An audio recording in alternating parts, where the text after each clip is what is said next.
So wait a minute, James. I thought this segment was supposed to be my on the road segment, but then you send me something before this to say, "Here's my on the road segment." So why don't we talk Yeah. about this for a second?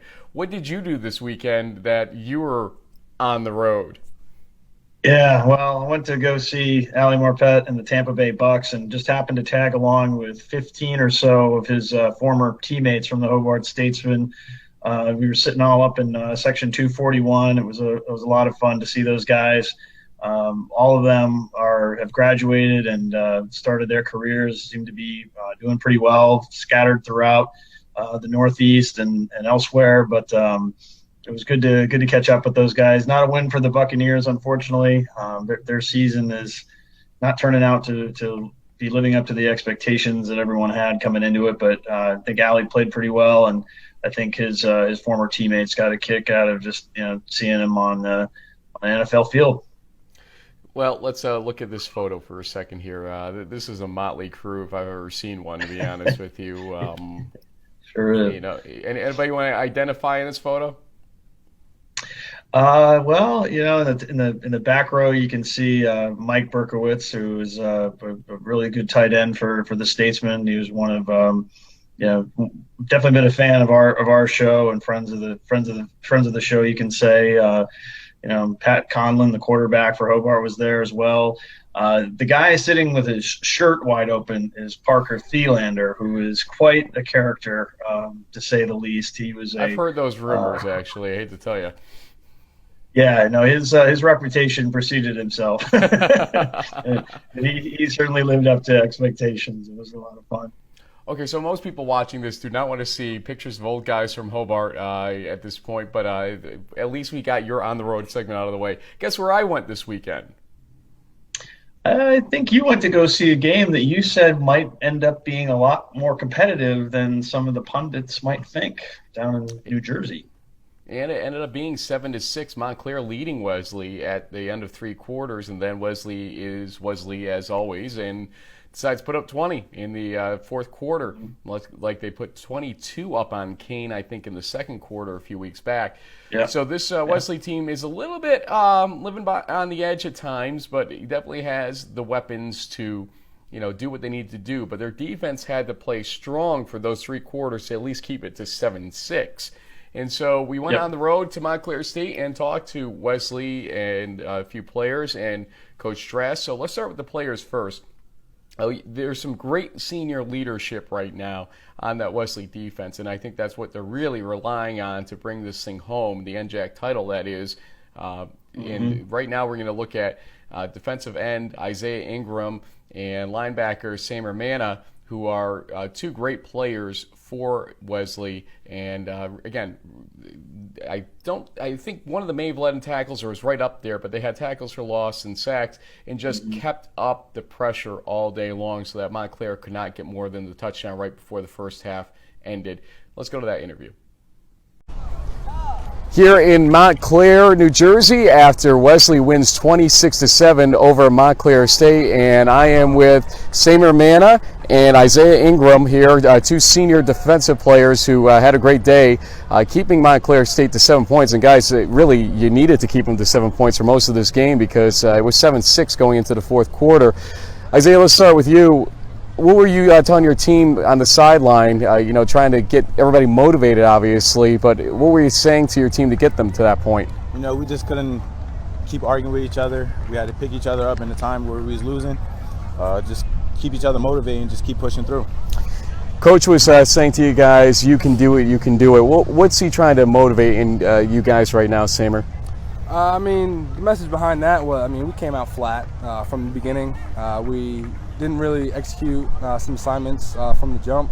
So he knew what we were capable of, and he knew that we could really just shut him out, and that's what we did in the second half. Isaiah, do you think your team was looking ahead to next week at all with the big Salisbury showdown coming up? Yeah, but as of right now, we were just focused on this game, getting through this game. We got to take it one game at a time. So now that we got past this, we'll worry about Salisbury this upcoming week. And overall, defensively in the Kane game, this game, the defense has been keeping things really in a position so that this team can win games. Is that kind of the mentality that's been dominating overall as it's a little bit of a different offense, it looks like, compared to what I'm used to even seeing here. So but the defense seems to be the normal expectation I have for a Wesley defense. Is that kind of where we're going with things this season? I mean, I'd say so. I mean, Wesley has definitely had a past history of just dominant defenses. I think we're coming into our own and becoming a more dominant defense. The offense, I mean, it's changed, but it's our offense. They move the ball. We just got to get them the ball back as many times as we can during the game and give them a lot of chances to score. Now the fun part. Isaiah, shout out to anybody watching in the huddle. Shout out to my family, friends, anybody who support Wesley football. Samer? I want to shout out my mom and dad, my family and friends back home. We got the dub. You did get the dub. The dub got the dub right now. The dub got the dub. Guys, go enjoy it, and good luck next week. I appreciate it. Thank you, guys. James, what's your takeaway in the defense from Wesley right now after seeing a little bit of that game, especially that fourth quarter, and even defensively throughout the game, because they really kept it up throughout? Yeah, no, I think that they're probably the strength of this Wesley team, and that defense is something that they're going to have to lean on a little further on down the road, especially with Salisbury coming up this weekend. There's a number of championship caliber games. Salisbury just cracked the D3Football.com top 25. And so we have a game between Wesley, who's at 13, going against number 25, effectively for the NJAC title and a spot in the playoffs. There have been a few teams around the country that have started to clinch. So the field of 32 is slowly starting and coming together. We'll have more on that. But yeah, I think the Wesley defense is probably going to be the difference in the game coming up this weekend. Well, great talking to them. We also talked to a younger lad, as they say, E.J. Lee. He was a little more soft-spoken in general, but we had a little fun with him, and Coach Dress was listening in on this as well. He loves watching his players get the attention and helped us. When I got there, Coach Dress, first off, told me he heard our prediction, and we'll talk more about that in a bit. But second, but he patted me on the back because they got the win, so that's all he cared about. Pick the right team. Yep. But second, he said, "Who do you want, Frank?" And I reeled off, three names. Like, let's go. They probably just want to get home and maybe get some of that good New Jersey pizza as well. That was the rumor, going around that New Jersey pizza is the best. New Haven called. They like to argue. Chicago called. They like to argue, but Chicago I'm with him on this one. Jersey's got some good pizza. Anyway, neither here nor there. E.J. Lee, running back, who's had triple digits in rushing yards for the last couple weeks at least, maybe longer than that. I haven't looked back that far, but he's been a phenom for them, and his running was really necessary. Gave them, I believe it was their last touchdown, or at least the one that really sealed the deal in my mind. I went downstairs after that point. And here's EJ. Frank Rossi here with E.J. Lee, the running back who I remember mentioning his name once or twice or a few times this season, and definitely coming into his own here for Wesley. 153 yards, 2 touchdowns, broke a long one to really ice this one at the end of the game. But E.J., it was tough going in the first half. And what were you saying to your team as things were kind of really no touchdowns for the first 3 quarters? Was it getting frustrating for you and the team? Well, that's the thing, though. We have to just deal with adversity. Things weren't really going our way, so we had to just step back really quick, take a deep breath, and just get back to the drawing boards. We couldn't turn on each other or anything like that. We just had to stick together and put forth the effort. So you go into the fourth quarter, and finally were you kind of saying to Coach Drass or the offense coordinator, Coach Knapp, or anybody else, just give me the ball, put it on my shoulders to a certain degree, because it seemed like your carries were definitely increasing toward the end of the third and in the beginning of the fourth quarter? Yeah, well, I feel like anyone on the field, like anyone on our offense can make a play at any time. It's just a matter of which our offensive coordinator, Coach Knapp, whichever play he calls, anyone can make it, get it done. But it just so happened that he called it to me, and then I just have to make plays and get stuff done. You've seen the Salisbury showdown, essentially. It's a big game coming up. Yeah, maybe some players are looking ahead to it. What can we expect next week? What's that atmosphere going to be like, and how are you going to be performing in that one? Well, first and foremost, we're going to watch film on this game, and then we're going to get to practice, and we're going to work hard and work even harder than what we worked this week. And we just have to make sure we execute and get things done. Shout outs to anybody watching? Nah. No? My family. There you go. Yeah, I was going to say, I'm Italian. We got to do the family. Coach Stress is coaching from back here to say your mom is watching. So, Mom, hi, Mom. Nonetheless, congratulations. Another great game from you. Thank you. Good luck. Thank you. Again, E.J. Lee, running back from Wesley, and he almost forgot to give a shout out to Mom, and that would have been bad. As an Italian, I can tell you, I'd be disowned if I did that. You gotta give the shout out to Mom, man. You can't forget that. But he saved things right there, so good for him. And they're going to need him as they go up against Salisbury. Yeah. That's going to be a grinding type of game, I think. And so his running ability is going to come up key, and maybe even his hands. I wouldn't be surprised to see him catch a couple passes in that game to try to throw off Salisbury if he can escape into the secondary. Yeah. Then we got Coach Strass, and again, we were alluding to the fact he knew the prediction, and he reads his own press, the guy gets, which is good to see. In D3 land, you don't get much of it, so when you get it, you like to see it and read it. And he apparently woke up Friday and got a little, motivated by what I said, but he made me look like a genius for about 3 quarters to play, as it was a 7-6 game early. I didn't say they'd win the game, Montclair. I said they would make it interesting, score earlier than they would, and make Wesley play catch up into the fourth quarter. They had to still. So anyway, he's a coach trying to convince his team despite the Del Val loss, that they are going to be a team that's going to win this NJAC title and the AQ. And we talk a little bit about how he's motivating his team. Let's go to that interview, and then we'll talk a little bit more. Frank Rossi with Coach Strass here, and Coach, 26-7 victory, but for about 3 quarters of play, it didn't quite look like that. It was 7-6 after 3 quarters. I was looking at the Kane box score, and I'm looking at this box score, and the second quarter of Kane and the fourth quarter of this game, you had 20-plus points in both of those. Otherwise, those games might have gone the wrong way ultimately for you. What's going on with the offense? Is it just a young gelling scenario going on, or are you just facing some really good defenses? Well, I think this, especially when you have that Kane, Rowan, and Montclair. I mean, that's 3, people always say, what do you think? Oh, they're big and physical. Well, those are big, physical defenses that run well. And, Montclair is going to put, 8 guys up every play, and it's hard to get a yard rushing on them. And they did some great jobs with their All-American stunts off the corner, and we knew they were going to be tough. I mean, that's not a team that's going to pack it in. They had a rough week last week. We had to fight off the whammy of your prediction. Well, remember, I did say they would come back in the end. So I didn't think it was the upset of the week. But that's all I could think of.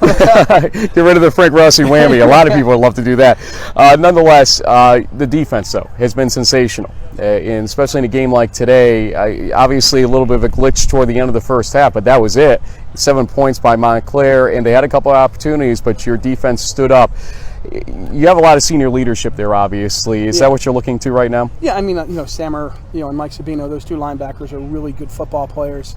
I think that you got to give them a lot of credit. But as a 11, we rotate about 14 guys. 14 people that are playing throughout the course of the day, and I'd say this: they play very hard and they run really well. I mean, we may not be as big as some of the teams in our conference, but we run as well as anybody. And these guys are running, second half when it counted, and I'm not a coach that yells at people at halftime, but I did a little yelling at halftime today. Can't blame you. But the guys came out and they put it on the line in the third quarter defensively. Even when we moved the ball and didn't score, we didn't fold. Our defense stayed the course, and kept putting pressure on them, and I was real proud of that, and then I just knew it would be a matter of time, before, EJ and Kalik. And so happy for Danny Kisak, that's a big play, and, he's been out, he had the flu all week long, and wow. Yesterday, Friday, was the first day he practiced all week long. Huh. And, he's a senior, he was a former quarterback, he knows the offense, so we knew mentally he'd be there, but physically we were a little bit worried, but, he really stepped up and has done a great job blocking all year. So it's great to see a kid who's blocked his backside off, get a 60 or 70-yard touchdown pass.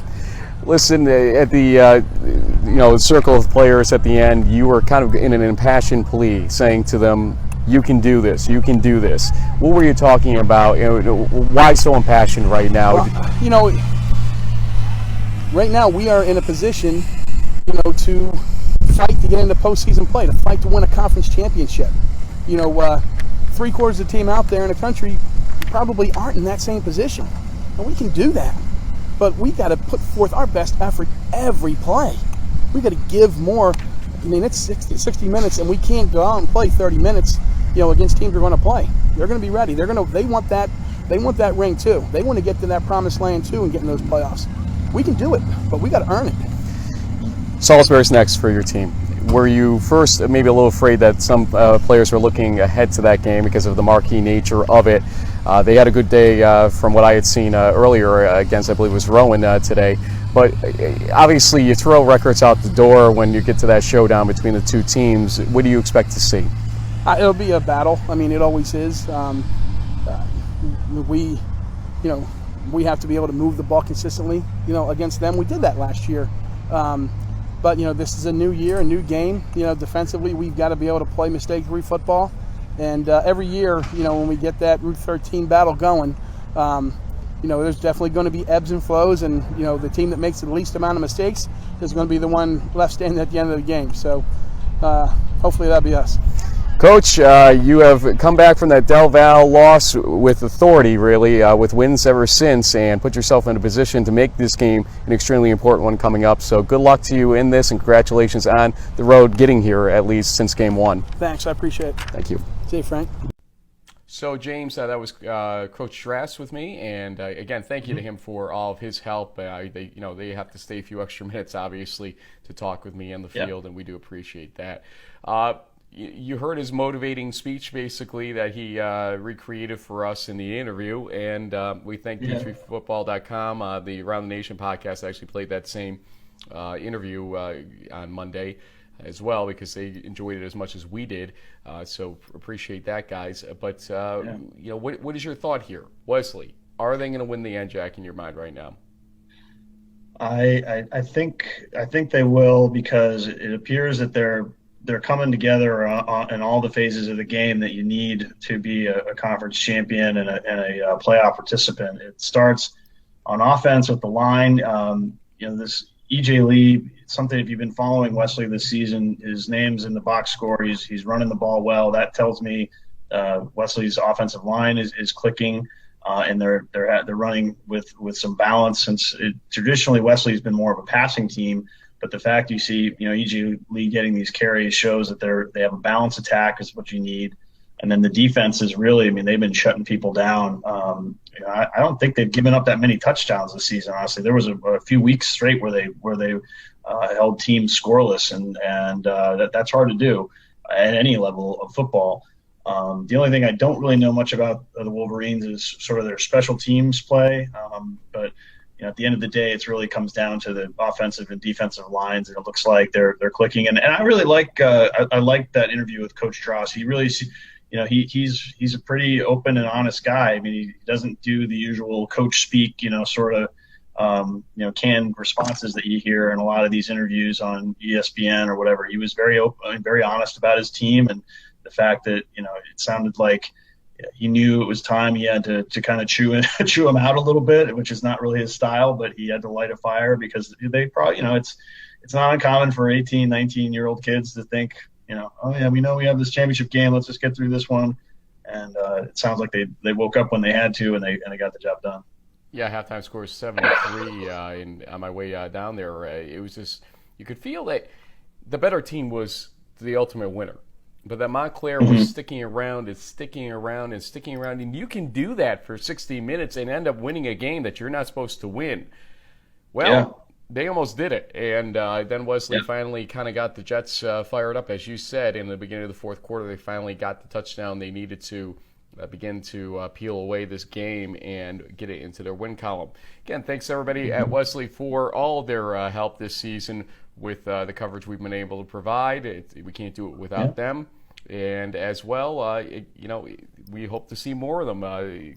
Salisbury, though, we're not trying to say you're not a good team. Frostburg, we're enjoying watching this race develop, and whoever wins it, we will have a lot more on throughout the season. Host chat comes up later on Monday, and then we'll have Wednesday regional rankings. We'll talk about our mock regional rankings and host chat. Wesley fans may want to go to that next video to see that when it pops up, because we'll discuss where we think Wesley falls in those regional rankings. And then on Wednesday, we'll come back live with a reaction to the regional rankings being released. Until then, that's On the Road for Week 9.